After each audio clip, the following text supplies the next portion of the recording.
कथाको शीर्षक रहेको छ अन्धकार पछिको उज्यालो। कथा यसरी सुरु हुन्छ।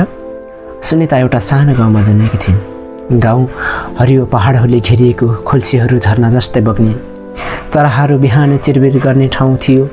ऊ गाउँकै स्कुलमा पढ्थी, तर मनमा ठुलो सपना थियो, बडो सहरमा गएर ठुलो मान्छे बन्ने। उसको बुबा किसान थिए, आमाले घरकै काम गर्थिन्। गरिबीले च्यापेको घरमा हरेक पैसा अमूल्य थियो।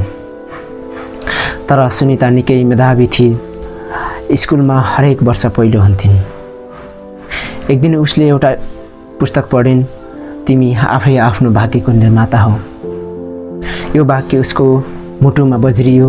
अब ऊ झनै मेहनत गर्न थाली। माध्यमिक शिक्षा सकिएपछि काठमाडौँ जाने इच्छा थियो, तर पैसाको समस्या थियो। बुबाले भने, छोरी हाम्रो खेत बेचेर तिमीलाई पढाउँछु। तर सुनिता तयार थिएनन्। ऊ आफ्नै मेहनतमा अघि बढ्न चाहन्थिन्। ऊ गाउँकै स्कुलमा पढाउने काम गर्न थाले। बिहान विद्यालय, दिउँसो ट्युसन पढाउने, राति आफ्नै अध्ययन। 2 वर्षमा काठमाडौँको छात्रवृत्ति पनि आयो। काठमाडौँमा उसको लागि संसार नै नयाँ थियो। ठुलो सहर, भिडभाड, फरक जीवनशैली। सुरुवाती दिनहरू निकै कठिन थिए। एकछिन घर सम्झेर रुनु, एकछिन लक्ष्य सम्झेर पढ्नु। सुनिता इन्जिनियरिङ पढ्न चाहन्थे, तर त्यहाँ पनि चुनौतीहरू कम थिएनन्। उसले पढाइसँगै जागिर गर्न थाली। कहिलेकाहीँ रातभर जागराम बसेर अध्ययन गरिन्थ्यो।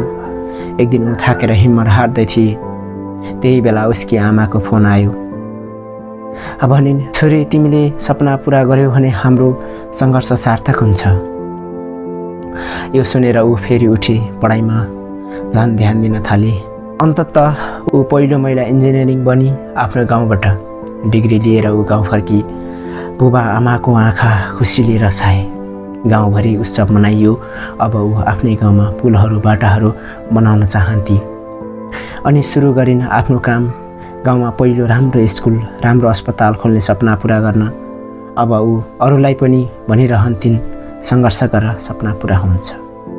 सङ्घर्ष नै यही हो, सङ्घर्ष गर, सपना पुरा हुन्छ।